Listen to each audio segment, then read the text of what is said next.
Let's talk about homeowners insurance because I learned something this week that I honestly did not know, and I think is really important for every homeowner to understand, especially first-time homebuyers. Earlier this week, we noticed a spot on our kitchen ceiling. That spot happened to be directly under the toilet in our main second floor bathroom. So of course we knew that probably was not a good sign. So we tried to fix it ourselves because that's what homeowners do, right? We thought we found the problem, we made the repair, and hoped that was the end of it. It was not. We ended up calling a plumber, and about $500 later, the problem was fixed, or at least that's what we thought. The next day, we noticed more damage, and then we found mold. At that point, I called my insurance company because I really didn't even know what would or would not be covered. I was not calling as an insurance expert. I was not calling as a realtor. I was calling as a homeowner, trying to figure out what in the world we were dealing with. During that conversation, I learned something that I'd never really thought about before. When an insurance company looks at water damage, they're paying close attention to how it happened. Was it something sudden, like a pipe bursting all at once, or was it something that had been slowly leaking over time? The way it was explained to me was fast and catastrophic versus slow and steady.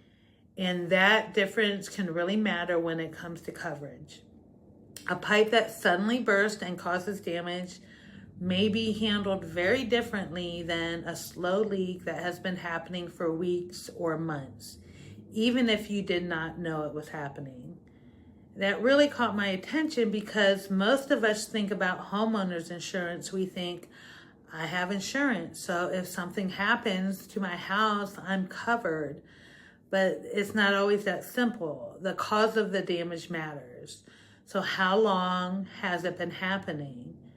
What is your deductible? The language in your policy really matters. And mold can make things even more complicated because some policies limit mold coverage or do not cover it in certain situations, and I do not have a mold writer. So I'm not an insurance agent, and I'm not trying to explain anyone's specific policy. Every policy in every situation is different. I am simply sharing what I learned from my experience because I think a lot of homeowners probably do not realize this either. So this was a good reminder that homeowners insurance is not the same thing as a home warranty, and it is not there to cover normal maintenance or every repair that comes up. Sometimes things break and things wear out, and repairs are simply just part of owning a home. So that is why I always tell home buyers that the monthly mortgage payment is not the only cost of home ownership. You also need to have some money set aside for repairs and for surprises, because there will be surprises. For first-time home buyers, homeowners insurance can just feel like one more thing that has to be in place before closing because your lender told you you need to do it and you need to get a quote and you need to choose a policy, and you do all of that and you just kind of move on. But this experience made me realize how important it is to actually ask questions before there is a problem to fix. So find out what your deductible is, ask how water damage is handled, ask whether sewer or drain backup is included, ask if there are any limits related to mold, and ask whether your belongings are covered at replacement cost or at actual value. You don't need to become an insurance expert, but you should understand the basics of what you're paying for.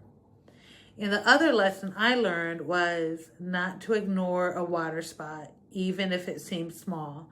That little spot on the ceiling turned into a plumber, more damage, and mold. So if you see discoloration, soft drywall, peeling paint, or notice a musty smell, it's worth getting checked out right away. You'll want to take pictures, keep your receipts, and make sure you document what is happening. And again, I'm not telling anyone whether they should or should not file a claim. That is a conversation for you to have with your insurance professional based on your policy.